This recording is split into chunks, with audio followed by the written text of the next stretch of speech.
parang sugal kung saan ay pwede kang matalo at pwede ring manalo. Kailangan lang talagang lakasan ang loob kung gusto mong tumaya kahit na alam mo na pwede kang maging dihado.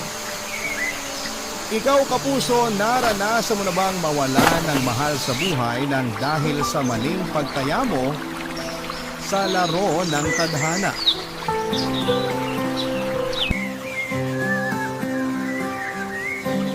Dear Papa Dudu, hi po sa inyo at sa mga kabarangay na nakikinig ngayon.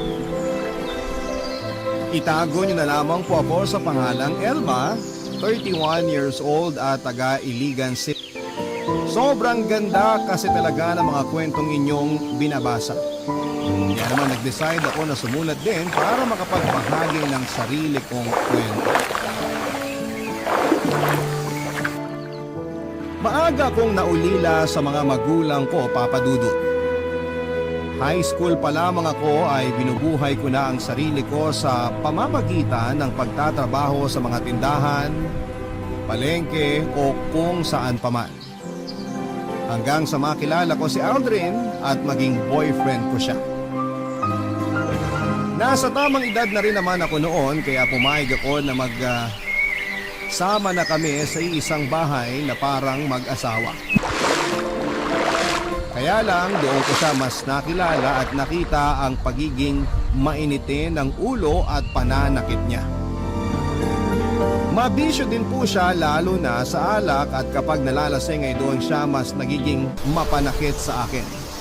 Sinasampal niya ako, tinutulak, pabagsak sa sahig at nagiging marahas din siya pagdating sa kama. Tinis ko ang lahat ng yon, Papa Dudut. Mahal ko na kasi talaga si Aldrin.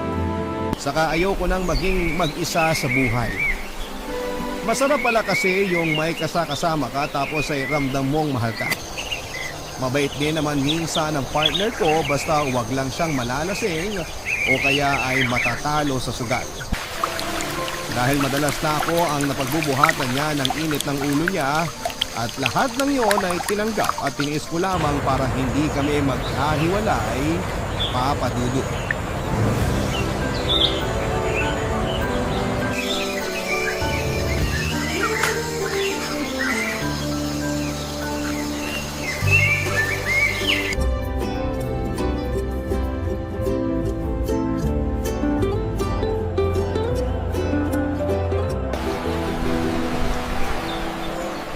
Sino pa bang hindi ko nabibigyan ng ulam dito sa listahan?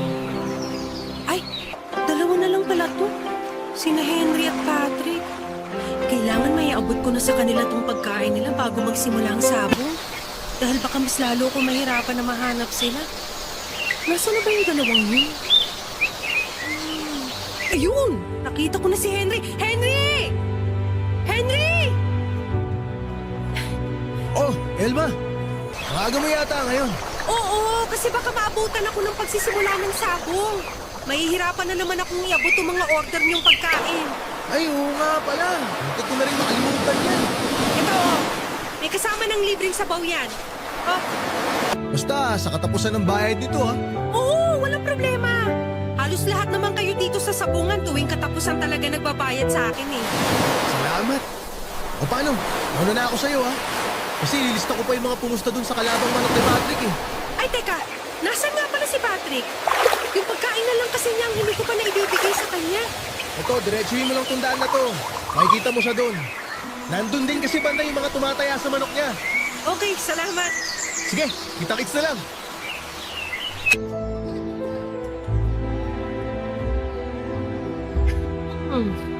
Nasaan na kaya yun? Sabi ni Henry, nandito lang dapat banda yung si Patrick eh. Uy, Elma! Pira naman, kakagulit ka naman, Patrick. Nako, sorry.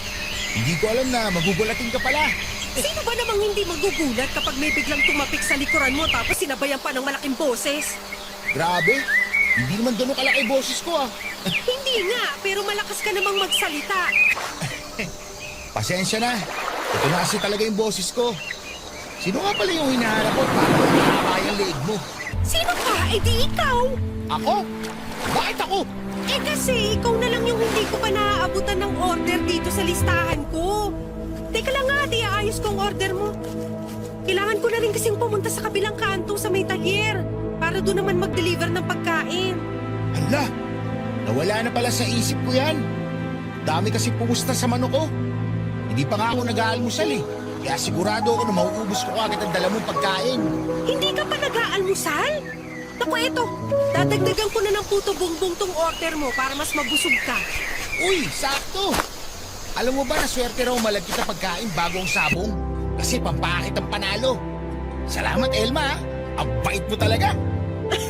Anong mabait? Kasama yan sa babayaran mo sa akin sa katapusan ng buwan. Walang problema sa bayad. Sulit naman yung ino-order namin pagkain sa'yo. Kasi lahat masarap. Pero sandali, ano yan? Parang ang laki naman ng pasamo dyan sa dalawang braso mo. Naku, huwag mo nang pansinin to. Tumama lang naman to sa may kanto ng lamesa sa bahay namin. Sa akin ka pa ba naman magsisinungaling? Matagal ko na kilala yung kinakasama mo si Aldrin. Kaya alam ko na siya ang may gawa niyan. Hindi niya naman sinasadya na matulak ako ng malakas dahil sa kalasingan niya. Yun lang yun. Kailan ka ba naman matatauhan, Elma? Dapat, hindi mo sinasayang ang oras mo dyan sa lasenggong boyfriend mo. Ang dami namang iba dyan na handa kang alagaan at mahalin. Huwag ka magtiis sa taong hindi ka naman kayang ingatan at pahalagahan. Alam mo, Patrick, masyado nang madrama yung sinasabi mo. Kunin mo na lang itong pagkain mo para makapag-deliver na rin ako sa kabilang kanto. O basta sa katapusan ng buwan ng bayad nito, ah. Mapadudot nang magsama kami ni Aldrin sa isang bahay ay nag-decide ako na magluto na lamang ng ulam at iba pang mga pagkain para ibenta sa mga kalapit na school, talyer o sabungan. Dahil medyo madaldal akong tao ay marami kaagad ako naging suki. Nagustuhan din kasi nila ang mga tinda kong ulam na bukod sa mura na ay masarap pa. Isa nga sa mga suki ko noon ay si Patrick na madalas kong nakakausap sa mga sabungan kapag nagdi-deliver ako ng pagkain. Mabait siya at magaan kausap. Madalas din siyang nag-worry kapag nakakakita siya ng sugat o pasa sa balat ko.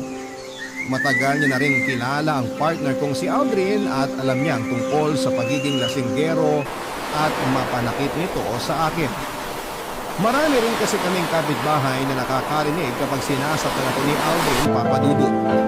Minsan nga ay sumusugod pa sila sa bahay dahil sa pag-aalala sa akin kapag masyado ng malakas ang ingay na ginagawa ng pananakit sa akin ng partner ko. Pinapayuhan na rin nila ako na hiwalayan na si Aldrin o kaya ay ipabarangay ito o papadudot. Pero hindi ko yon ginagawa dahil masyado ko na siyang mahal at ayoko na makulong siya. Hanggang sa mabuntis niya ako at yon ang nakita kong pag-asa na baka magbago na ang partner ko. Kaya lang papadudot mas lalong naging malala ang pagkalango ni Aldrin sa alak pati na ang pananakit niya sa akin. Lalo na nga nang matanggal siya sa trabaho at palagi na lamang siyang nasa bahay. Mas naging madalas ang pag-init ng ulo niya. Sa akin niya yon binubunton at talaga namang nasasaktan niya ako. At ang pananakit niya sa akin ang naging dahilan para makunan ako, papadudot. Sobrang sakit para sa isang ina ang mamatayan ng anak. Kaya yon ang nagtulak para tuluyan na akong makipaghiwalay kay Aldrin. Sa pagtatapos ng relasyon namin ay naging boyfriend ko naman si Patrick. Hindi nagtagal ay nagsama na rin kami sa isang bahay, papadudot.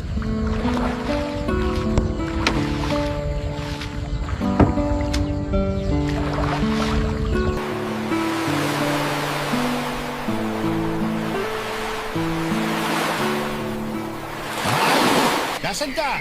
Nandito sa may likod ng bahay. Nagsasampay lang yung mga nilabhan ko. Nandiyan ka lang pala. Akala ko hindi ka pa nakauwi galing sa palengke. Konti lang din naman ang pinamili ko sa palengke kanina. Bakit naglaba ka na kaagad? Kasi nga maaga akong nakauwi at nakapag-ayos na mga pinamili ko kanina. Kaysa matambakan din ako ng mga labahin, inasikaso ko na mga to. Napakasipag naman talaga ng asawa ko.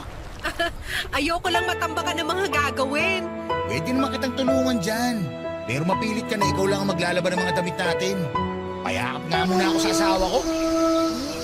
Teka, mamaya na yan, mahal. naman, parang isang yakap lang eh. Tapos ka na rin naman sa sinasampay mo eh. Pero maasim na ang amoy ko kasi hindi pa ako naliligo mula kaninang umaga. Ayos lang yan. Sanay naman na ako. Hoy, ang sama ng ugali mo ha. Biro lang.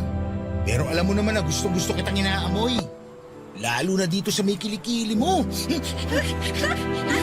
Tama na. Lalo akong pinagpapawisan sa'yo eh. Sige na, hindi na ako sa pag-amoy sa'yo. Basta mamaya, ako naman ang amuyin mo ha. Hoy, ang piling mo talaga, mahal. Pinapatawa lang kita. Kasi alam kong napagod ka sa paglalaba mo. Alam, gusto ko na tayo sa loob ng bahay. Medyo mainit na rin ang hangin dito sa labas. Sakto, kasi may dala ako masarap na ulam. Ilagay ko na nga pala doon sa lamesa natin. What? Ang biniling pagkain, mahal. Ano talaga yan kasi may fried chicken, inihaw na bangus, dinuguan, saka ang paborito mong buko salad. Anong okasyon ba ang meron ngayon? Wala naman. Bakit parang kulang na lang eh? Magtawag ka ng kapitbahay na makikikain sa atin. Sa dami nito mga binili mong pagkain. Gusto ko lang naman kasi mag-celebrate. Kasi nanalo 2 manok ko sa sabong kanina. Siyempre, ako lang ang gusto ko makasama sa pagsi-celebrate na to. Kaya naman pala ang saya-saya mo at may paamoy-amoy ka pa ng kilig-kilig ko.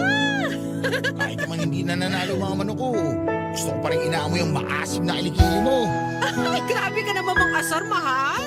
Ganon kasi ako magpakita ng pagmamahal ko. Dinadaan ko sa pangasar ko. Ay, naku. Mabuti pa maghahain na ako habang mainit-init pa tong mga ulam na pinili mo. Sakto kasi nakapagsaing na rin ako ng kanin kanina bago ako maglaba.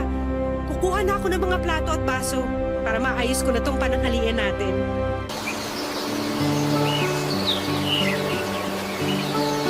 Papadudot aaminin ko na noong una ay panakitbutas ko lamang talaga si Patrick. Wala pa ngang 2 buwan nang nakakalipas mula nang maghiwalay kami ni Aldrin nang sagutin ko siya. Gusto ko lang din kasi talagang makaranas muli ng pagmamahal mula sa isang tao at ayoko lang din na mapag-isa sa buhay. Kaya kaagad din akong pumayag na magsama kami sa isang bahay, Papa Dudut. Hindi naman ako nagsisi dahil napakabait na tao talaga ni Patrick. Napakalayo niya sa ex-partner ko na si Aldrin at sa aming dalawa ni Patrick, siya talaga ang mas malambing at maasikaso. Kaya hindi nagtagal ay naramdaman ko na rin ang totoong pagmamahal para sa kanya. Ni minsan kasi ay hindi niya ako sinigawan o sinaktan. Wala siyang ibang pinaparamdam sa akin kung hindi puro pagmamahal lamang. Ang naisip ko nga noon kaya siguro ako binigyan ng Diyos ng pagsubok nang makunan ako ng dahil sa ex-partner kong si Aldrin ay para mas mabigyan ng daan ng kwento namin ni Patrick, Papa Dudut. Barangay Love Stories. Barangay Love Stories. Naga na ginagawa ni Patrick sa mga manok niya. Hindi ko alam na grabe niya palang gastusan ang mga pagkain at vitamins na para sa mga yon. May trainer pa ang mga manok niya para mas maging matapang daw pagdating sa pakikipaglaban sa sabungan. At kinakausap niya rin ang mga yon na parang tao at palagi niya akong binibilinan na huwag gugutumin ang mga alaga niyang manok. Nakakatawang isipin pero parang mga anak na rin ang turing niya sa mga manok niya, Papa Dudut. Noong una, wala naman akong nakikitang problema dahil bukod sa mga manok niya at sabong ay wala na siyang ibang bisyo. Nakwento niya rin, Papa Dudut, na minana niya ang pagiging mahilig sa manok o sabong sa namatay niyang tatay at lolo. Kinalakhan na raw niya ang pag-aalaga sa mga ito kaya hindi niya na rin nabitawan pa. Nagumpisa siya sa pag-aalaga ng sisiw at pagtaya ng maliliit na halaga sa mga sabong. Hanggang sa siya na mismo ang nagtayo ng sarili niyang breeding farm ng mga manok na pangsabong. Hindi niya raw nabitawan yun dahil talaga raw nakakaaliw ang mga manok na inaalagaan niya, Papa Dudut.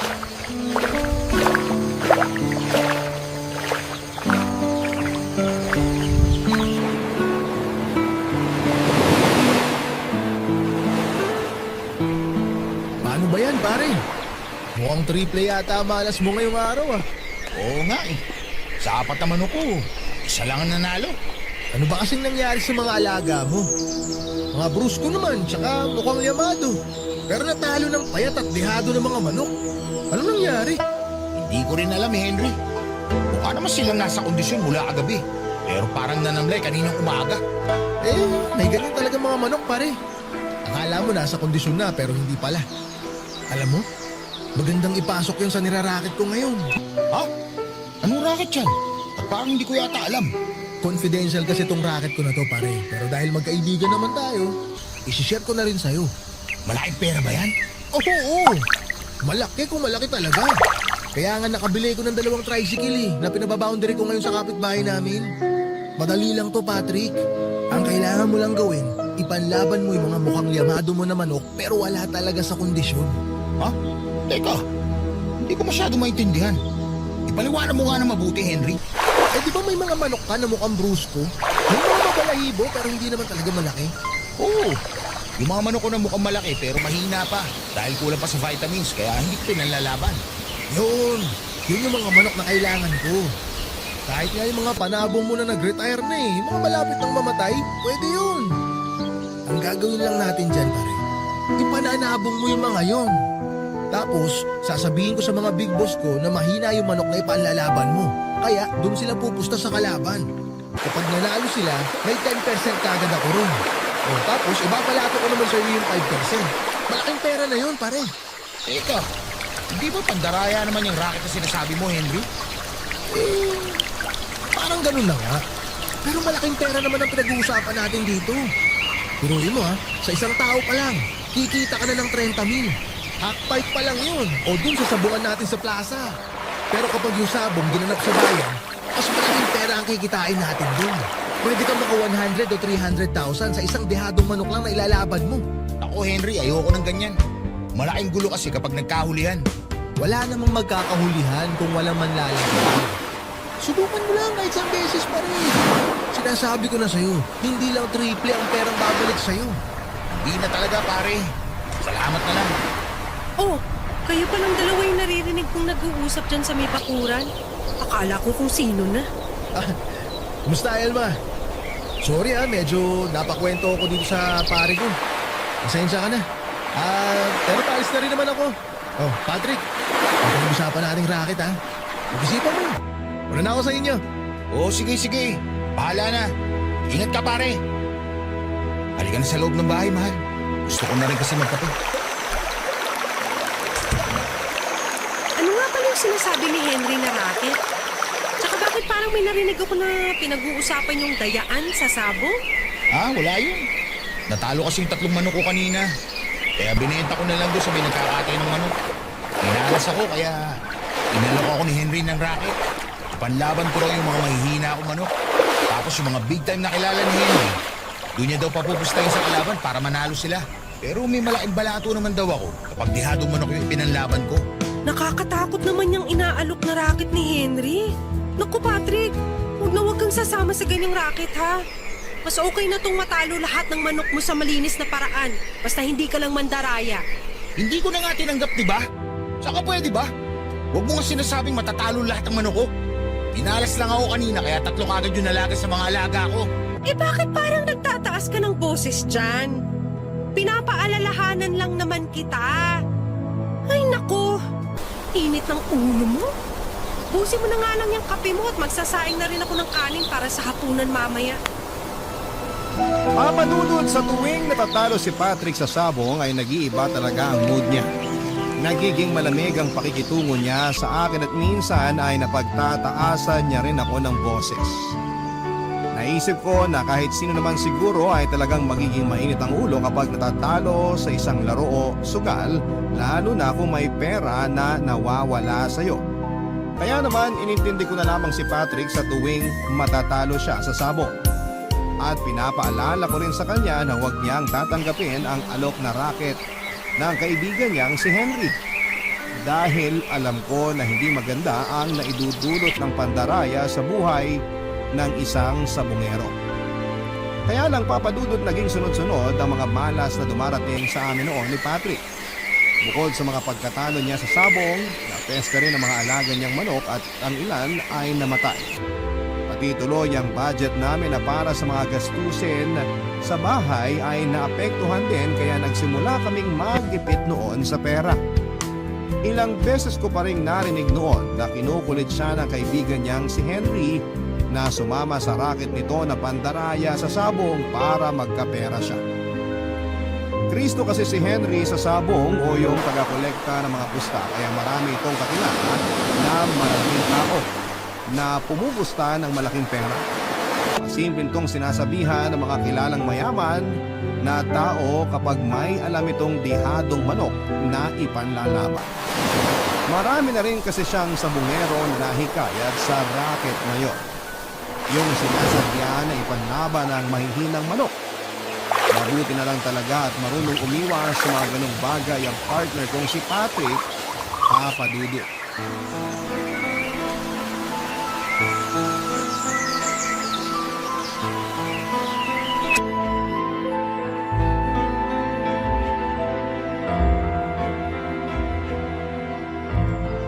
Elma! Elma! Ay, buksan mo naman tong pinto! Sandali lang! Ano napasyal ka ng ganitong oras?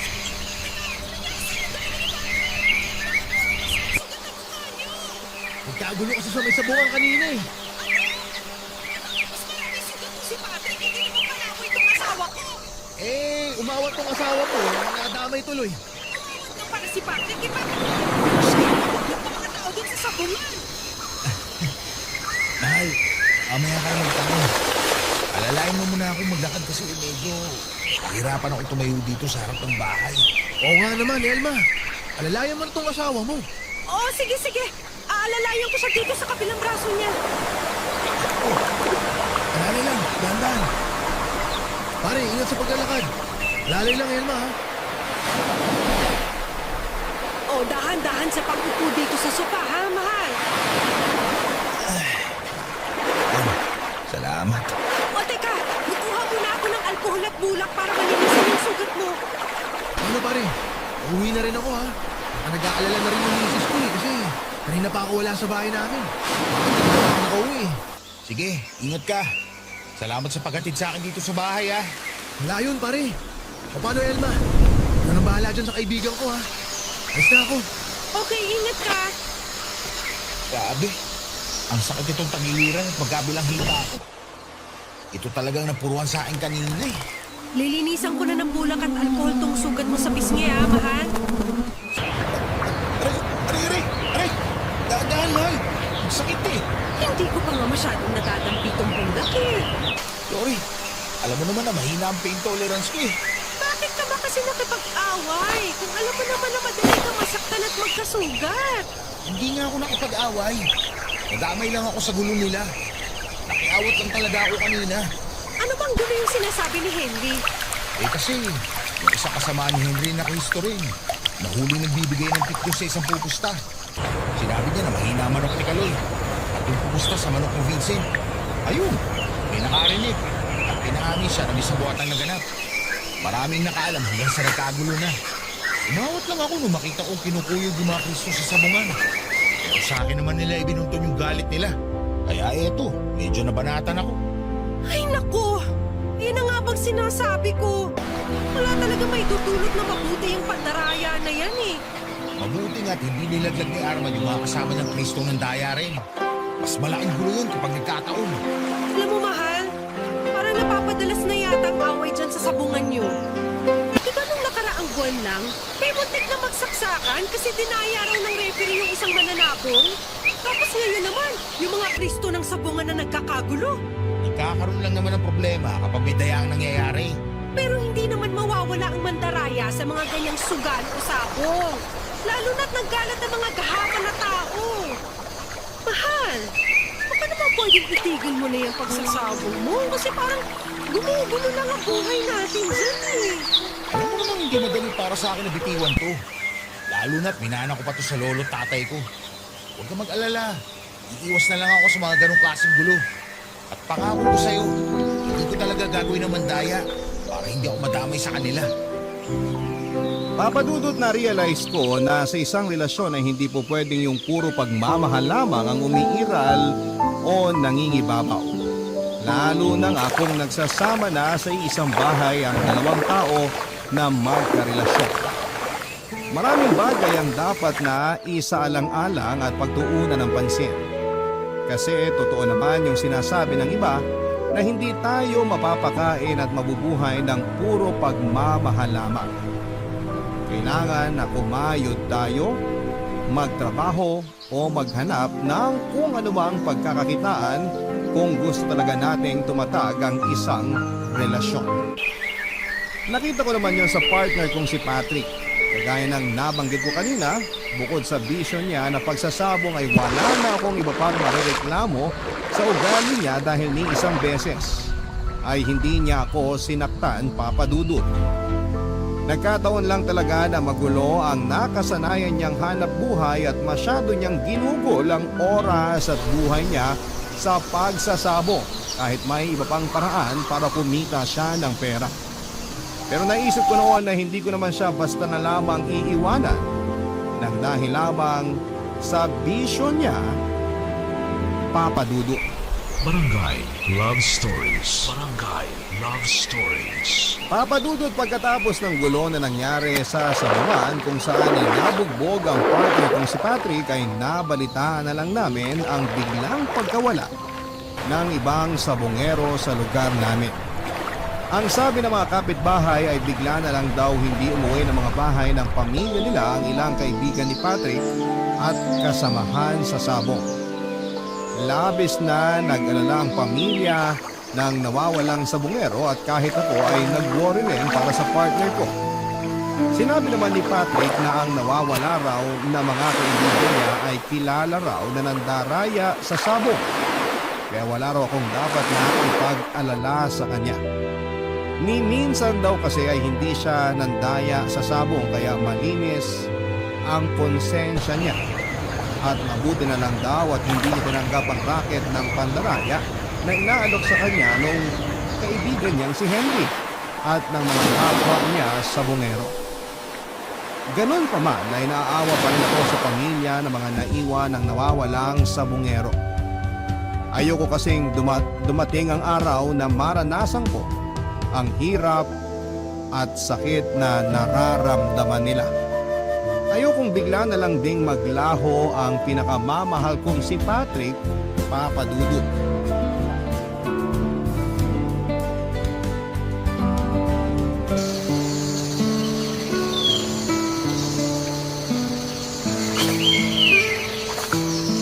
Bahal! Bahal! May maganda akong balita! Ano yon? At parang masyado ka namang excited dyan. Tingnan mo nga, oh!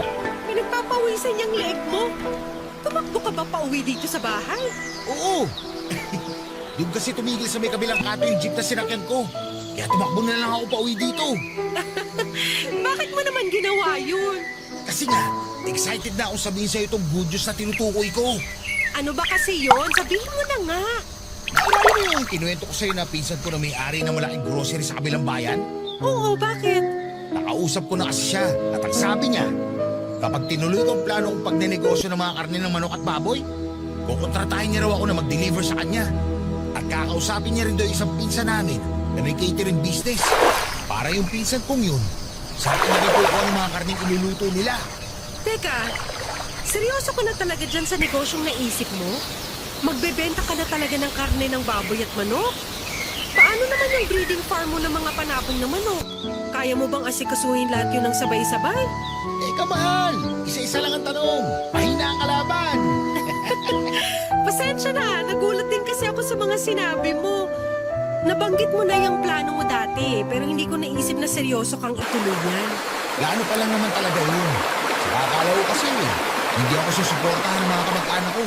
Pero mas excited pa sila na malaman nila na ihinti ko ng pagbibreed ng mga panabong na manok. Tama ba ang pagkakaintindi ko? Ibig sabihin, ititigil mo na rin ang paglalaro mo ng sabong? Parang gano'n na nga. Ibibenta ko na lang lahat ng mga panabong na manok ko. Pati ng mga nakastakong vitamins at gamit nila. Para pandagdag tuhunan na rin sa negosyo. Patrick, seryoso ka ba sa mga sinasabi mo? Hindi ka ba nabibigla lang? Baka kasi mamaya bigla mo ring bitawan ang negosyo ng manukan at babuyan para bumalik sa pagsasabong. Tagal ko na itong pinag-isipan, Elma. Hindi ko na talaga madalas na sinasabi sa'yo. Kasi ayoko na paksahin ka tapos hindi ko naman pala itutuloy. Pero ngayong desidido na ako na gawin to, tuloy-tuloy ko na talaga to. Sa totoo lang, ayoko na rin kasing madamay pa sa gulo ng mga taong nawawala ng dahil sa sabong. Ayoko mapahamak ako. Mas lalong ayoko na pati ikaw madamay pa ron. Baka ang ibig mong sabihin, ako at ang magiging anak natin. Ha? Ano sabi mo? Magiging anak natin? Tama ba? Tama ba yung narinig ko? Oo, hindi ka nagkakamali. 2 buwan na akong hindi dinadatnan. At bumili ako ng 2 pregnancy test kit. Ginamit ko rin yung kaninang umaga paggising ko. Parehong positive ang lumabas na resulta. Diyos ko! Ang ibig sabihin, magkakaanak na tayo? Oo nga! Magiging tatay ka na at magiging buo na ang pamilya natin. Diyos ko! Salamat po! Salamat po talaga! Salamat at magiging tatay na ako! Ang saya-saya ko! Mga kapitbahay! Uy! Gusto ang asawa ko! Magiging tatay na ako sa labas! Woo! Papadudot, nakita ko ang malaking pagbabago sa partner kong si Patrick mula nang bitawan niya ang pagsasabong. Naging magaan na ang pag-uusap naming palagi at hindi na naging mainitin ang ulo niya. Alam ko na hindi madali ang kanyang mga ginawang desisyon kaya laking pasalamat ko talaga na ginawa niya yon para sa akin at sa magiging anak namin. Pakiramdam ko noon ay nagsimula na ulit sa umpisa ang relasyon naming dalawa lalo na at pareho kaming nangangapa sa negosyong babuyan at manukan na sinimulan namin. Mabuti na lang at marami siyang kamag-anak na supportive sa negosyo namin. Kaya kahit papaano, hindi kami masyadong nahirapan. Pareho rin kaming excited talaga sa magiging anak namin, Papa Dudu. Kasi matagal na rin namin gusto na maging isang totoong pamilya. Kaya agad na rin kaming nagpakasal sa Huwes ng taon na yon. Pagkatapos, inasikaso na namin ang lahat ng para sa magiging anak namin. Check up ko, vitamins at mga gamit ni baby kahit nasa tiyan ko pa lamang siya. Pareho rin kaming nagpakasipag sa negosyo para na rin sa future namin bilang isang masayang pamilya kasama ang aming anak, Papa Dudut.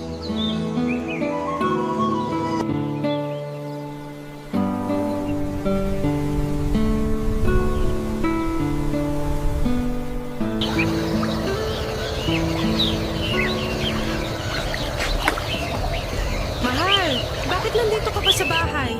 Pinagluto kasi kita ng paborito mo sinaing na tulingan.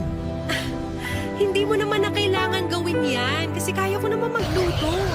Eh, ayaw mo kasi samahan kita kanina na mag-deliver ng niluto mong bibili sa umorder sa'yo. Kaya naisipan ko na lang na magluto para sabay tayong kumain ng tanghalian. Hindi kita pinasama kasi nga kailangan mo maglinis kanina ng mga kulungan ng alaga nating baboy at manok. Teka, dito ka ba sa bahay magtatanghalian at naghahain ka na dyan sa lamesa natin? Oo, ano ba dapat? Kasi diba, pista dun sa bayan ngayon? Narinig ko na niyaya ka ng pinsan mo na makipista dun. Ako, hindi na ako pupunta kasi baka mahirapan ka lang sa biyahe kung sasama kita. Ayos lang naman sa akin kahit hindi ako sumama. Ayun na nga, mahal. Kaya ayoko rin pumunta kasi alam ko hindi ka sasama.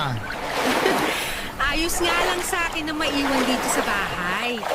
Kahit naman hindi pa ako buntis nun, hindi na talaga ako mahilig makikiesta. Tsaka diba, may magaganap na championship ng sabong mamaya sa bayan? Oo. Ba't hindi ka pumunta dun para manood? Ha? Teka, okay lang sa'yo na pumunta ako doon? Oo naman. Manunood ka lang naman dun, di ba? Tsaka malaki rin ang natulong ng pinsan mong yun sa negosyo natin. Okay din na magpakita ka ng konting suporta sa kanya mamaya. Tsaka alam ko rin na gusto mong pumunta doon. Kasi di ba taon-taon mong inaabangan ng championship ng sabong sa bayan? Tama ka, mahal. Palagi ko talagang inaabangan yun kahit wala akong panlaban na manok. Kaya nga pumunta ka na sa bayan kasi walang problema sa akin. Kahit makifiesta ka at manood ng sabong mamaya. Ang totoo, nahihiya rin kasi ako sa'yo eh. Bakit naman? Baka kasi isipin mo na hindi ko kinokontrol ang sarili ko pagdating sa sabong. Baka pag-isipan mo ako na bigla na lang akong bumalik sa bisyo ko na yun. Walang ganun, mahal. Sabi ko naman, di ba, na malaki ang tiwala ko sa'yo. Nagpapasalamat nga ako kasi nagawa mo talagang bitawan ang pagsasabong para sa akin at sa magiging anak natin. Gusto ko na rin kasi magbagong buhay. Gusto ko maiba naman yung kwento ng buhay natin. Pagsasabong na yung kinabubuhay namin. At yun ang ayokong manahin ng magiging anak natin. Kaya tutiparin ko talaga yung pangako ko sa'yo na hindi na ako babalik pa sa bisyo kong pagsasabong. At naniniwala ako na magagawa mo yun, mahal. Ikaw pa ba? Ang laki kaya ng tiwala at bilib ko sa'yo. Kaya na mahal kita eh. At mahal na mahal din kita. Tayo na magiging anak natin. Pero mahal, okay lang ba talaga na pumunta ako ng bayan at panood ng championship ng sabong? Oo nga! Yun! Akala ko hindi ka papayag eh. Wala namang problema sa akin. Basta i-text mo na lang ako, ha? Kung anong oras ka makakauwi mamaya. Oo, mahal. Sige, aalis na rin ako. Nakahain naman na dito sa lamesa ang kanin at ulam. Teka, hindi ka na ba magpapalit ng damit? Hindi na. Ayos na itong suot ko. Para di na rin ako magtagal. Baka mahirapan pa ako sumakay ng jeep papuntang bayan. O paano? Aalis na ako, mahal, ha? Okay, ingat ka. Ay, mahal. Ano yun at bigla kang bumalik? Pakis mo na ako. Love you. I love you too. Ito na mga asawa ko. Manunood lang ng sabong, naglalambing pa. Hintayin mo na ako maghapunan mamaya. Kasi uuwi din naman ako kagad. Bye, mahal. I love you. Mahal na mahal kita. Mahal na mahal ko kayo na magiging anak natin. Sobra! Papa Dudut, malaki ang tiwala ko kay Patrick kaya hindi ko talaga siya pinagbabawalan na manood ng sabong. Ayos lang din sa akin kung tumaya siya gamit ang maliit na halaga ng pera. Alam ko naman kasi na alam niya ang limitations niya lalo na nga at magkakaanak na kami. Kaya naman hinayaan ko siya noon na makifiesta sa bayan at manood ng malaking sabong na magaganap doon. Taon-taon kasi siyang nandoon at palagi siyang masaya kapag uuwi ng bahay pagkatapos ng sabong na event na yon. Kaya ako na ang nagkumbinse sa kanya na pumunta at makifiesta sa bayan. Hindi naman kasi talaga mabibitawan basta-basta ang bisyo, hindi ba, Papa Dudut? Kaya naman inintindi ko talaga noon si Patrick at kinaramdam ko yon sa kanya. Kasi ramdam ko na ginawa niya ang lahat para hindi masira ng bisyo niya ang relasyon naming dalawa. Kaya nga nagulat talaga ako nang mag-decide na siyang bitawan ng breeding farm niya ng manok na panabong at iba pang mga gawaing may kinalaman dito. Doon pa lamang ay alam ko nang hindi ako nagkamali ng lalaking pinili na mahalin at makasama. Kaya lang, Papa Dudut, hindi pala para sa lahat ang tuloy-tuloy na kwento ng masayang pagsasamahan at pagbubuo ng isang pamilya. Hindi ko alam kung pagsubok pa rin ba ito pero pakiramdam ko ay bigla na lamang nagtapos ang lahat. Yung araw kasing umalis si Patrick para makifiesta sa bayan at manood ng malaking event ng sabong doon ay yun din ang huling araw na nakita ko siya. Hindi na kasi siya nakauwi ng bahay at wala na akong naging balita sa kanya. Nagpaglatar ako sa barangay at police station para mahanap siya at nagtanong-tanong sa mga kakilala o kamag-anak niya kung may alam ba sila kung nasaan ang asawa ko. Pero naging bigo lang ako, Papa Dudut. Walang sino man ang nakapagturo sa akin kung saan ko siya pwedeng makita. Wala man ko rin, Papa Dudut, na may ibang sabotero rin ang nawala na kasabay ni Patrick. At kagaya ko ay bigo din ang mga pamilya nila na makakuha ng informasyon kung saan huling nakita at nasaan ang mga mahal nila sa buhay. Para bang pinagtatakpan kung saan sila napunta. Parang ayaw ipaalam talaga kung saan lugar sila huling nakita. Sobrang sakit para sa akin kasi kung ang dahilan ng pagkawala ni Patrick ay may kinalaman sa sabong ay bakit kailangan niya pang madamay. Binitawan na niya ang pagsasabong kaya walang dahilan para madamay siya sa gulo ng mga sabongerong nawawala. Sa ngayon, Papa Dudut, ay may 3 taon na rin po ang nakakalipas mula ng huling beses kong makasama at mayakap si Patrick. Ako na rin po ang nagmamanage ng kanyan at manukang iniwan ng asawa ko. Alam kong parang imposible na pero umaasa pa rin ako na bigla na lamang siyang kakatok sa pinto ng bahay namin at sasalubungin ako ng mahigpit na yakap at mga halik. Umaasa pa rin po ako na may Patrick pa rin na babalik sa amin ng anak ko. Pero sa pagkawala ni Patrick ay doon ko mas natutunan kung paano magpakatatag at hindi umasa sa ibang tao. Kahit mag-isa ko na lamang na binubuhay ang anak namin at nagmamanage ng aming manukan at babuyan. Hindi po ako susuko sa buhay at sa pag-asa na muli kaming mabubuo na isang masayang pamilya.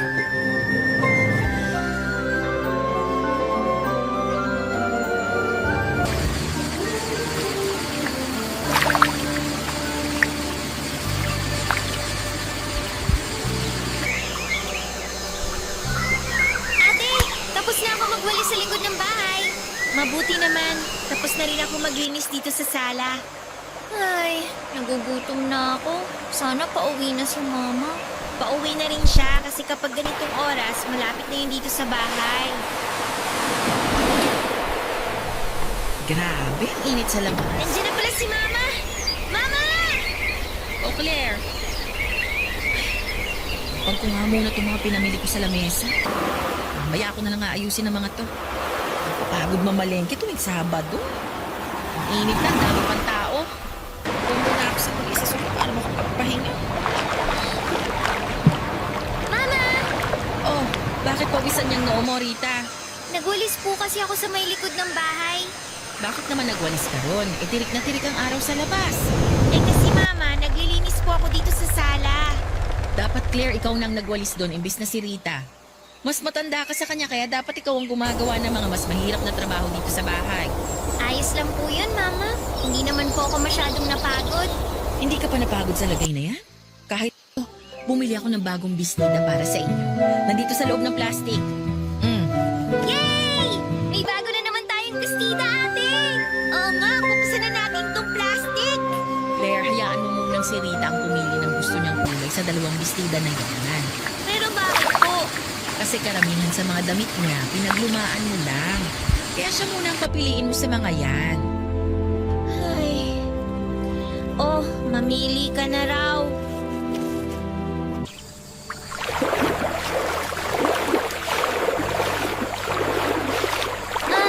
Eto na lang pink yung sa akin. Yan nga sana yung kulay na gusto ko kaysa dito sa blue eh. Ah, ganun ba? Sige, eto na lang blue yung sa akin. Sa'yo na yung pink, ate. Hayaan mo na ang blue na bestida sa ate mo, Rita. Yan na lang pink ang sayo kasi alam kong paborito mong kulay yan.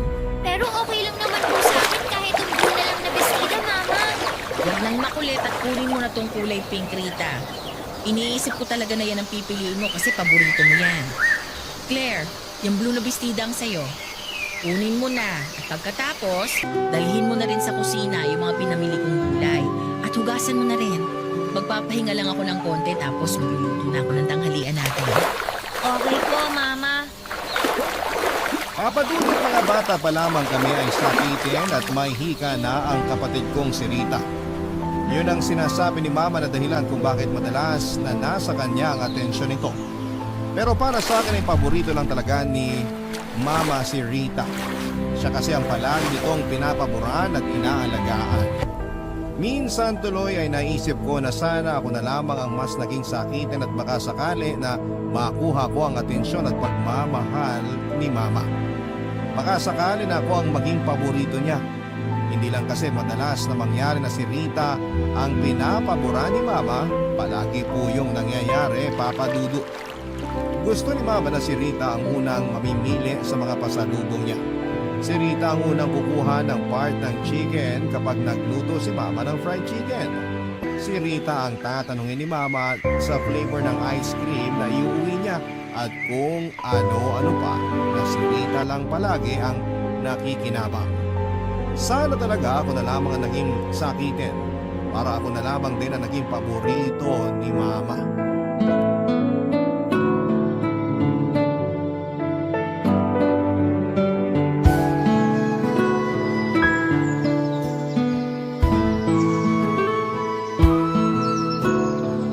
Hindi ka ba talaga makakapunta dito sa bahay? Sorry Claire, pero hindi talaga. Bakit sabi mo kaninang umaga pupunta ka? Akala ko kasi maaga makakauwi si ate dito sa bahay, kaya lang hanggang ngayon wala pa rin siya. Wala akong choice kundi itenga dito sa tindahan namin ng beauty ko. Ano ba naman yan? Akala ko pa naman makakapunta ka. Bakit parang naiinis yung boses mo? Hindi ka ba nag-e-enjoy dyan sa birthday party ng kapatid mo? Eh paano ako mag-e-enjoy? Hindi ko naman party to, no? Wala na nga akong ibang kausap dito kasi lahat ng mga bisita namin nandun, nakapalibot sa kapatid ko. Mukhang bongga talaga yung birthday party na yan ha. Partida, hindi pa yan debut ng kapatid mo. 17th birthday pa lang niya yan, pero may pa-catering na kaagad ang mami at lola mo para sa kanya. Kaya mas lalong nakakainis eh. Bakit naman? Kasi nung nagdibo ako noong nakaraang taon, hindi naman ganito kalaki yung inihanda nila para sa akin. Ay, oo, naalala ko yun. Ang kwento mo kasi noon na-operahan sa appendix yung kapatid mo. Tapos ilang araw din siya na-confine sa ospital. Kaya ayun, yung pera na dapat na pang birthday party mo, nagastos ng mama mo para kay Rita. Di ba nakakainis talaga? Kapag kay Rita, ang bilis nilang maglabas ng pera. Pero pagdating sa akin, ang dami pang sasabihin bago pagbigyan ni mama o ni lola yung request ko. Ah! Kakatuyo ng dugo. Huwag ka na masyadong mabad trip, girl. Sige ka, masisira ang beauty mo at magiging mas maganda na ako sa'yo. Ay, sorry girl, kailangan ko na ibaba ito. May bumibili ng load. Kita na lang tayo sa school bukas, ha? Ay, sandali, magbaon ka ng pagkain bukas, ha? For sure naman na maraming matitira dyan. Opo. Sige, kita na lang tayo sa school bukas. Bye! Bye! Oh, nandito ka lang pala sa balkonahe, Claire. Kanina ka pa hinahanap ng lola at mga pinsan mo sa baba. Tinawagan ko lang po yung kaibigan ko. Wala pong signal sa baba kaya pumunta po muna ako dito. Kumain ka na ba? Parang hindi pa kita nakitang kumuha ng pagkain mula kanina. Busog pa naman po kasi ako kaya mamaya na lang po ako kakain. Okay, sige. Pero puntahan mo ang lola mo mamaya. Kasi panay ang tanong niya sa akin kanina kung nasaan ka raw ba at hindi ka niya nakikita. Sige po. Mama? Bakit po ganito kalaki ang birthday party na binigay niyo kay Rita? Hindi pa naman po niya 18th birthday ah. Eh kasi natuwa ang lola mo nung napasama ang kapatid mo sa Dean's List. Dapat talaga sa restaurant lang tayo magsi-celebrate. Simpleng dinner lang sana. Pero ang lola mo ang mapilit na magpa-catering service dito sa bahay para sa birthday ni Rita. Oh, huwag mong sabihin na nagtatampo ka pa rin. Bakit naman ako magtatampo? Eh sanay naman po ako na paborito ng lahat si Rita, lalo na po ni Lola. Huwag mong sabihin yan. Walang paborito ang lola mo sa inyong magkapatid. Palagi niyo yung sinasabi, pero iba naman ang nakikita at nararamdaman ko. Sige na po ma, kakain na lang po ako at bigla ako nakaramdam ng gutom. Maiwan ko na po muna kayo dito sa terrace. Papadudod lahat na nga ng pabor at mas ay palaging nakukuha ni Rita. Noong nag-celebrate ako ng 18th birthday ko ay hindi kasing bongganan sa kanya. Kahit pa nga nag-graduate ako na salutatorian noong nasa elementary ako ay nagluto lamang ng pansit si Mama para sa bahay. Ang dahilan niya naman noon ay hindi pa raw kami nakakabawi sa mga gastusin dahil sa pagkamatay ni Papa. Pero kahit na maraming araw o espesyal na okasyon ang dumaan para makabawi siya sa akin pero hindi niya ginawa yon. At pagdating kay Rita, ang bilis niyang magbigay ng bonggang party. Sa totoo lang, Papa Dudut, ay naisip ko noon na paano kaya kung wala na lamang akong kapatid. Paano kung nag-iisang anak na lamang ako? Paano kung si Rita na lamang ang nawala at hindi si Papa? Siguro'y sobrang saya ng buhay ko kapag nagkataon. Kasi alam ko sa sarili ko na ako lang ang mahal at paborito ng mga magulang ko. Papa Dudut. Barangay Love Stories. Love Stories. Nasa third year college ako at second year naman si Rita nang magtrabaho si Mama sa abroad. May pinsan kasi siya na nakatira sa Canada at inalok siya ng trabaho na agad namang tinanggap ni Mama. Dahil malaki naman ang tiwala niya sa akin kahit papaano kaming dalawang magkapatid na lamang ang naiwan noon sa bahay. Paminsan-minsan ay dinadalaw naman kami ng mga tita namin para masigurado na ayos lamang kami. At si Mama naman ay palaging tumatawag para kumustahin kami ni Rita. Hindi naman ako masyadong nahirapan bilang panganay sa bahay kasi may kusa rin naman pumilo sa mga gawaing bahay ang kapatid kong si Rita, Papa Dudut. Nagtoka-toka kami ng mga gawain kung sino ang maglalaba, maglilinis ng bahay, magliligpit sa pinagkainan, magluluto at kung ano-ano pa. Mabuti na lang din at hindi mareklamo si Rita kahit madalas na tinatambakan ko siya ng mga gawain.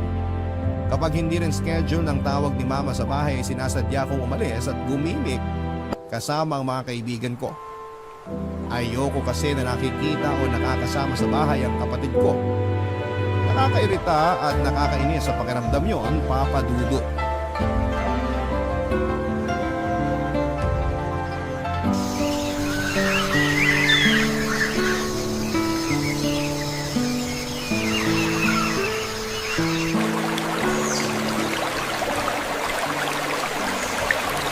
Ate, hindi pa ba tumatawag si Mama?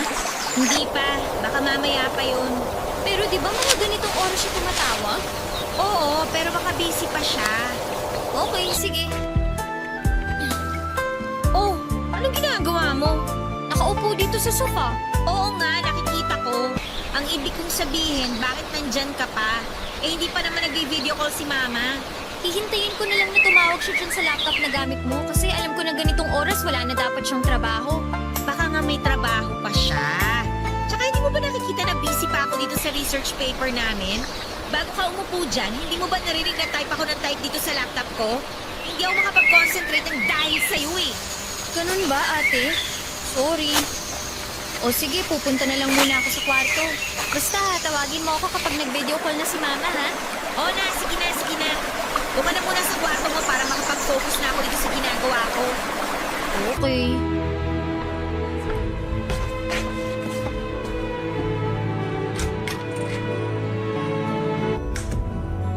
Kakairita talaga! Buisit!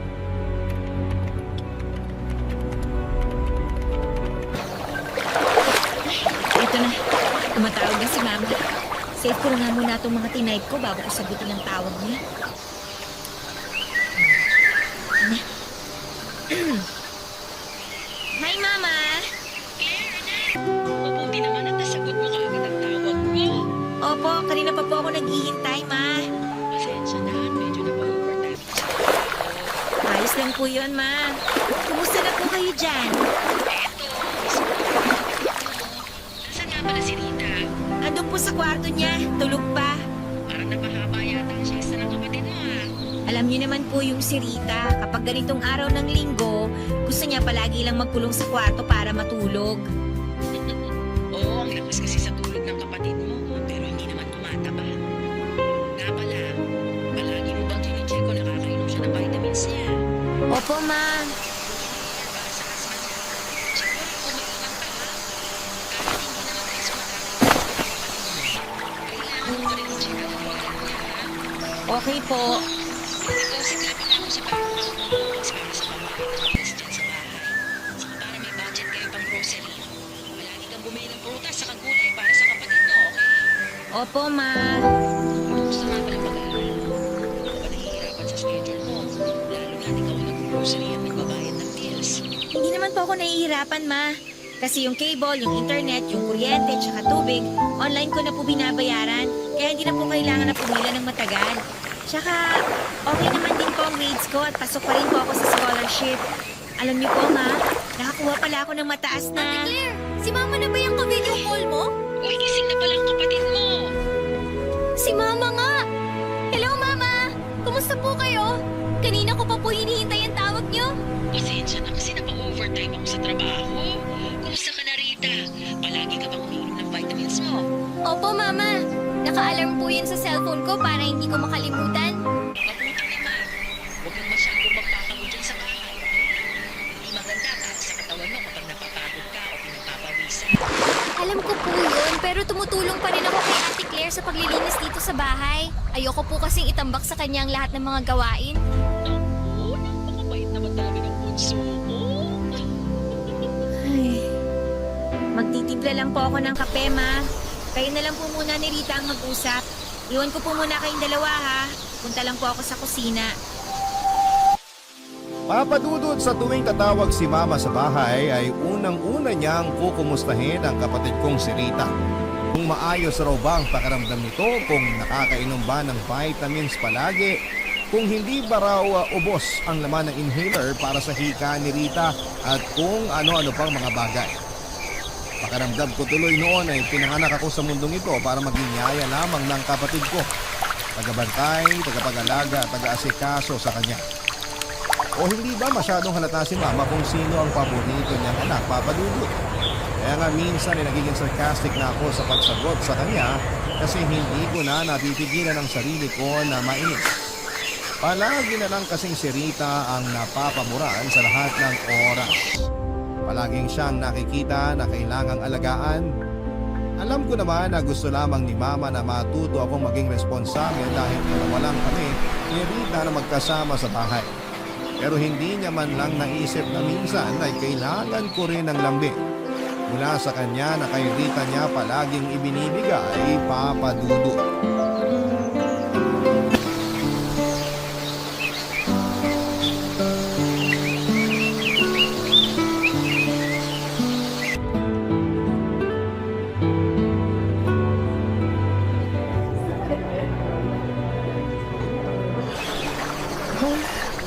Ang tagal naman magsimula ng stage play. May 8 minutes pa naman, kaya mag-chill lang muna tayo. Mabuti na lang mukhang konti lang ang manonood mo. Kaya ganitong oras mo niyaya para hindi tayo sumabay sa ibang estudyante. Nakita ko kasi kahapon na sobrang daming nanood dito nung bandang tanghali na.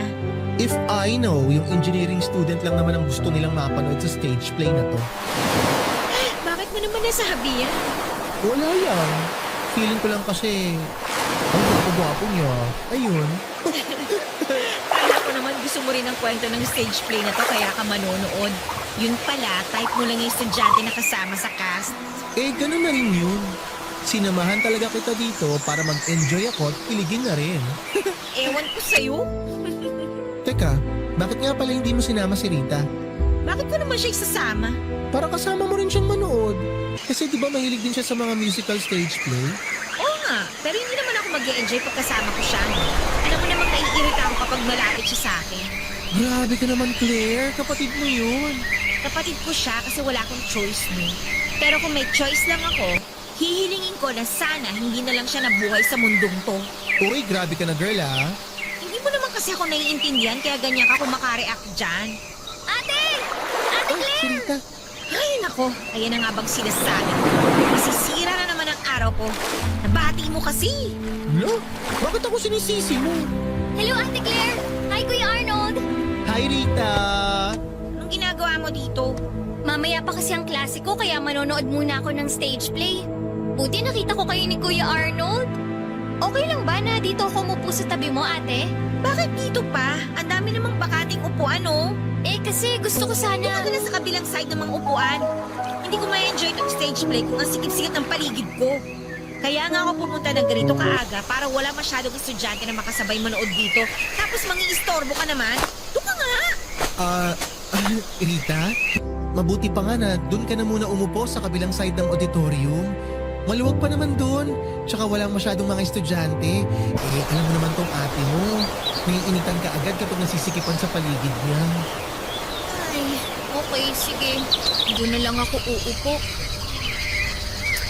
Girl, ang harsh mo masyado sa kapatid mo, ah. Totoo naman ang sinabi ko na marami pang bakanting upuan dito ng araw. Sana magsimula na tong stage play na to para mawala ng pagka-bad trip ko dahil sa buwisit na Rita na yan.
Papadudot, ramdam ko na hindi lang sa bahay o pamilya namin paborito si Rita kung hindi pati na rin sa school namin.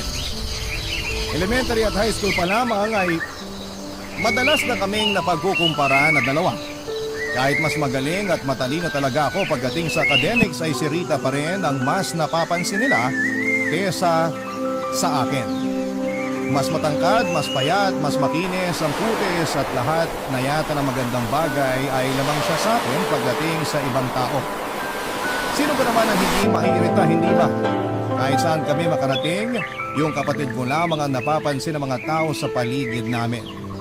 Siya ang mas madalas na napupuri, ang effortless nga niya na makuha ang atensyon ng ibang tao. Palagi siyang sinasabihan ng maganda, mabait pa. Samantalang ako kahit kailan ay hindi ko nakukuha ang ganong klase ng atensyon. Kailangan ko pang mag-aral ng mabuti at mag-ayos ng sarili ko, ng itsura ko para lamang mapansin ako at makatanggap ng papuri mula sa ibang tao, Papa Dudut.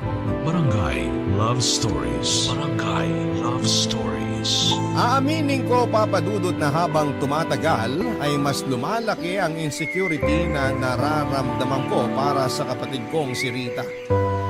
Paano ba naman ay nagsisimula na rin siyang mapalapit sa circle of friends ko?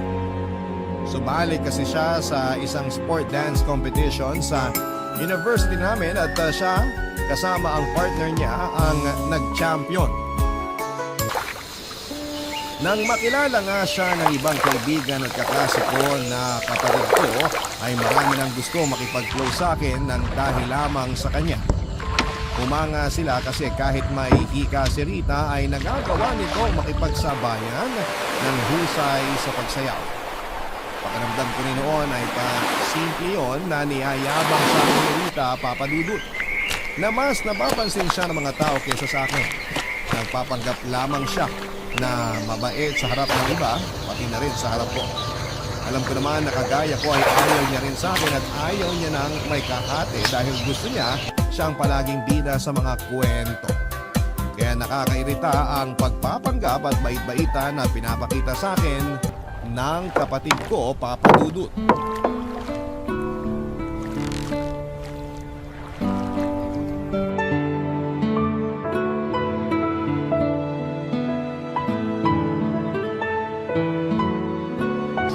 Ano girl?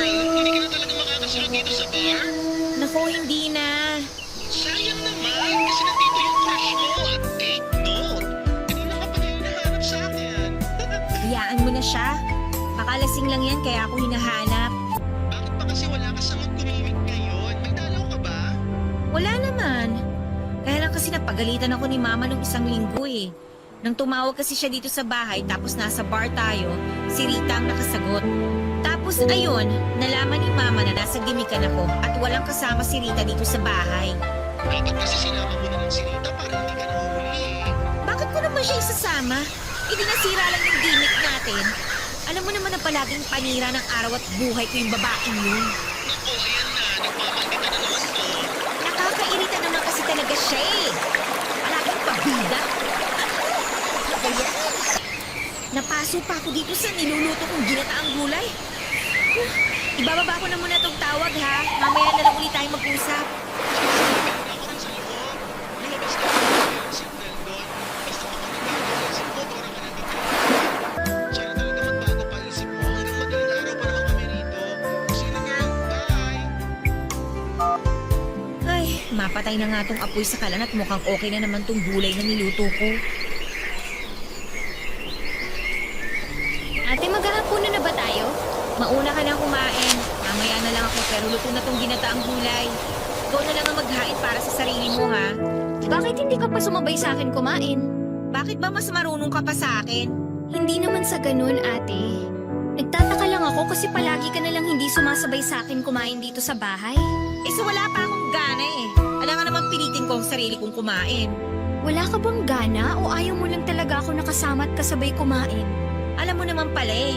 Kaya huwag ka na paulit-ulit na nagtatanong dyan. Ate, galit ka pa rin ba sa akin kasi nadulas ako kay mama nung isang linggo na wala ka dito sa bahay? Sorry na, ate. Hindi ko naman naman sinasadya talaga na sabihin yun kay Mama. Nangyari na eh. Tsaka napagalitan na ako ni Mama. Kaya wala na magagawa yung sorry mo, no? Sige na, kumain ka na dyan. Pupunta muna ako sa kwarto ko. Ate, bakit ba parang palagi ka nalang galit sa akin?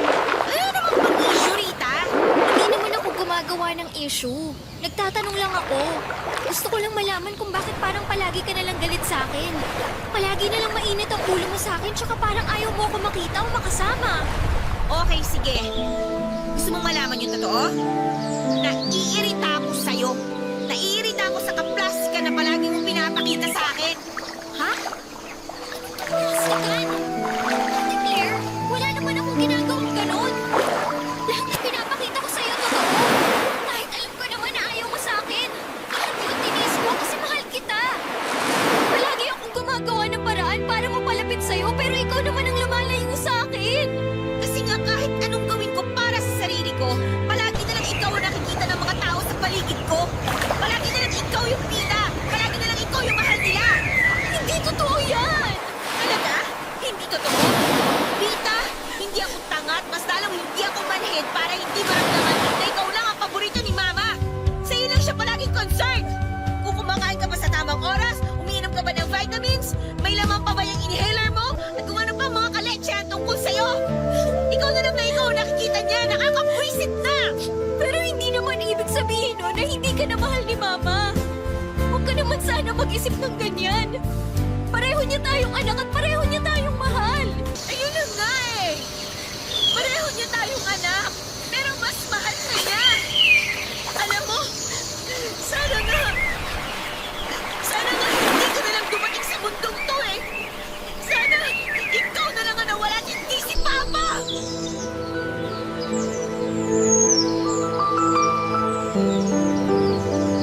Papa Dudut, hindi ko na nga napigilan ang sarili ko na sabihin lahat kay Rita ang hinanakit ko sa kanya. Ilang taon na rin kasi yung naipon dito sa dibdib ko. Mula pagkabata, nakikita at nararamdaman ko na siya ang paborito ng lahat. Siya ang paboritong anak ni Mama. Lahat ng nakikita ko, pinitintin ko lamang at palagi kong iniisip ang bini ni Mama na mas mahina sa akin si Rita. Kaya siya ang dapat na mas alagaan. Pero nakakapuno na rin talaga, Papa Dudut. Nakakapagod ang magtiis na maging hindi paborito sa pamilya. Kaya naman pagkatapos na naging pagkatalo namin ni Rita, kaagad akong nagpalit ng damit na pang-alis at dumiretso sa bar kung nasaan sina Arnold at ang iba pang mga kaibigan ko. Mabuti na lang at bago yon ay nakatawag si Mama sa bahay kaya sigurado ako na kinabukasan na ulit siya tawag para mangumusta. Pinatay ko ang cellphone ko at nagpakalasing ako buong gabi habang kasama ko ang mga kaibigan ko. Hanggang sa hindi ko na namalayan na umiiyak na pala ako kay Arnold. Habang sinasabi ko sa kanya ang mga sama ng loob ko tungkol sa kapatid kong si Rita. Ang bigat ng nararamdaman ko noon pero hinayaan ko lamang na umiyak ako sa piling ni Arnold. At pagkatapos ay pinayuhan niya ako na minsan ay mali na rin daw kasi ang nararamdaman ko, pati na ang kinikilos ko. Hindi naman daw kasalanan ni Rita na maging mahina ang katawan niya. Hindi ginusto ni Rita na makuha ang simpatya ng mga tao sa paligid. Sigurado raw si Arnold na mahal ako ng kapatid kong si Rita. Dala na rin siguro ng kalasingan ay mas lalo kong naiyak sa mga sinabi niya. Hanggang sa makauwi na kami sa bahay ni Arnold at nagpasya ako na doon magpalipas ng gabi sa kanila.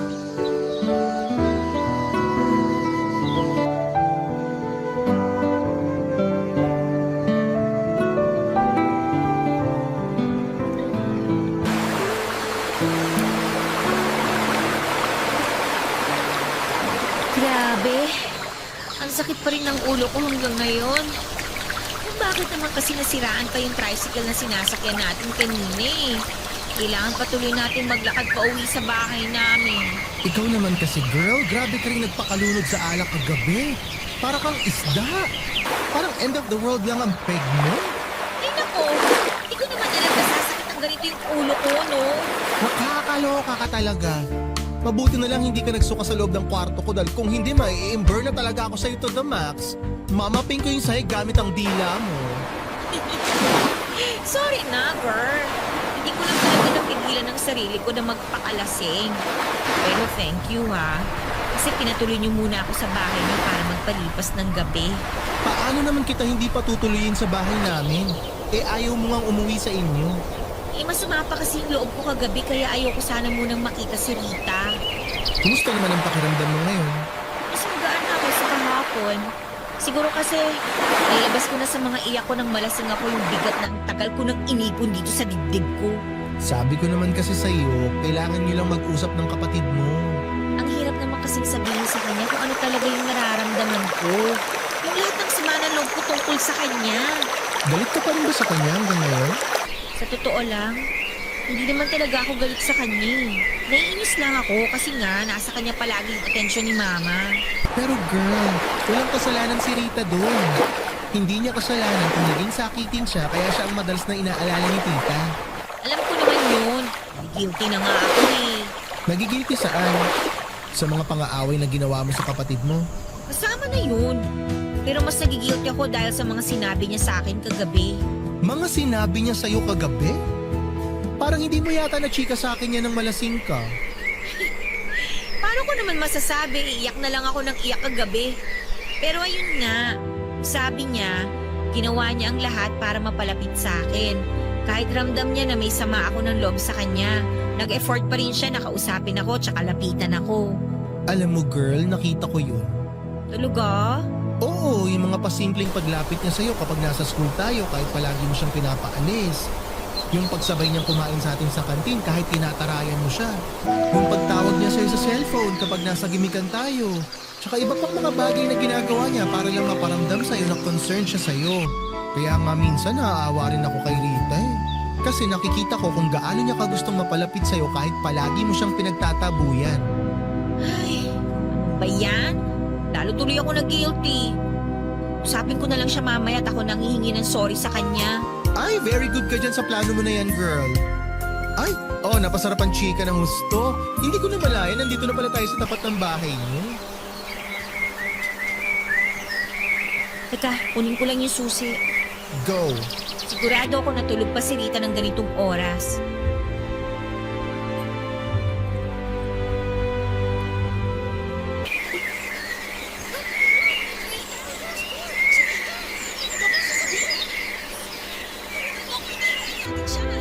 Rita? Claire!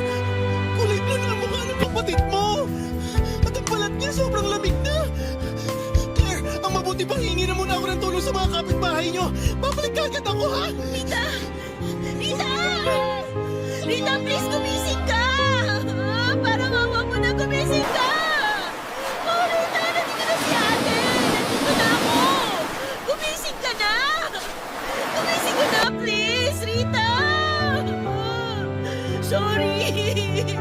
Sorry sa lahat ng mga kasalanan ko sa'yo! Parang awa mo na gumising ka na! Gumising ka na, Rita!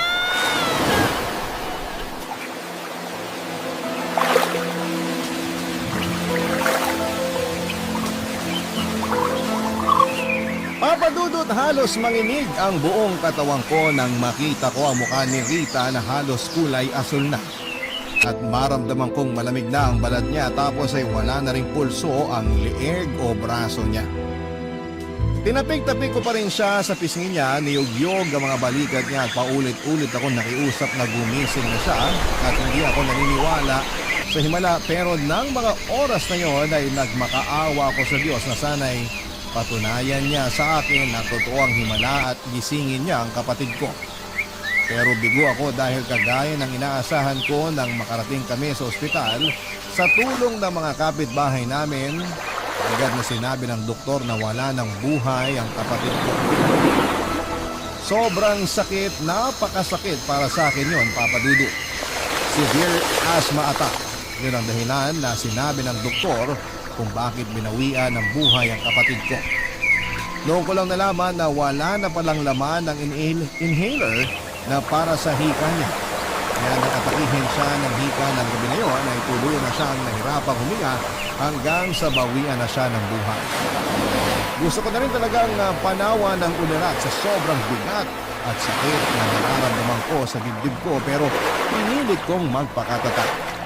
Lalo na nang tawagan ko si Mama para sabihin sa kanya ang nangyari kay Rita. Mabuti na lamang at may kasama siya sa bahay nang tawagan ko siya para kahit paano ay pakalmahin siya. Noon ko lang din na nakita sa cellphone na binuksan ko ang mga missed calls and chat sa akin ni Rita. Humihingi siya ng sorry sa mga naging kasalanan niya sa akin na hindi naman daw niya sinasadya. Nakiusap din siya noon na umuwi na ako sa bahay kasi natatakot daw siya na mag-isa. Sinabi niya rin sa akin sa chat kung gaano niya ako kamahal bilang ate niya. Sa kabila ng malamig na pakikitungo ko sa kanya. Labis ang pagsisisi na nararamdaman ko noon, Papa Dudut. Alam ko kasi na ako ang dahilan kung bakit nawala ang kapatid ko. Kung hindi kami nag-away at hindi ko siya iniwanan na mag-isa sa bahay, ay hindi po siya mamamatay. Kaya naman na makauwi si Mama mula sa abroad at tinanggap ko lahat ng panunumbat niya nang sabihin ko sa kanya ang lahat ng nangyari sa amin ni Rita bago ang umaga na nakita kong patay ang kapatid ko. Hindi na ako masyadong kinibo ni Mama at hindi ko siya masisisi dahil sa bigat ng naging kasalanan ko sa kanya, lalo na sa kapatid ko. Nang mailubing si Rita ay bumalik na rin kaagad sa abroad si Mama para muling magtrabaho. Siguro ay parte na rin ng pag-move on niya mula sa pagkamatay ni Rita ang ginawa niyang pagtatrabaho. Kahit na hindi naman na kailangan, lalo na nang makapagtapos na ako ng kolehiyo at magkaroon ng maayos na trabaho. Minsan na lang din siyang umuwi ng Pilipinas noon at sobrang bihira niya akong puntahan dito sa apartment ko. Hindi niya rin ako madalas natawagan noon para kumustahin at kung mangyari man yon ay malamig ang boses at pakikipag-usap niya sa akin. Pero kagaya nga ng sabi nila ay walang magulang ang hindi natitiis ang kanyang anak dahil nagkausap at nagkaayos din kami ni Mama nitong nakaraang Pasko. Umuwi siya sa bahay at nagkaroon kami ng family reunion kasamang ilang kamag-anak namin. Nang makapag-solo kami ni Mama ay doon ako muling humingi ng tawad sa kanya at sa wakas ay pinatawad niya na rin ako kasunod ang isang mahigpit na yakap. Papadudot 6 na taon nang nakakalipas pero hanggang ngayon ay dala ko pa rin dito sa dibdib ko ang bigat, galit at pagsisisi dahil sa pagkawala ni Rita. Hanggang ngayon ay sinisisi ko pa rin ang sarili ko at sana'y dumating ang araw na kagaya ni Mama ay mapatawad ko na rin ang sarili ko. At kung totoo man na dumadanaw sa panaginip ang mga taong mahal natin sa buhay na namayapa na, sana'y dalawin po ako ni Rita at sabihin niya sa akin na pinapatawad na niya ako para masabi ko rin sa kanya kung gaano ko siya kamahal bilang ate niya. Maraming salamat po.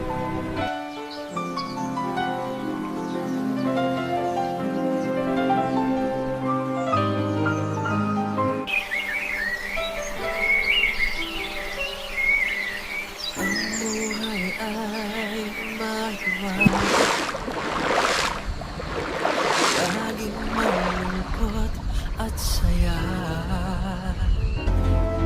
sa Papa Dudut Stories. Laging may karamay ka.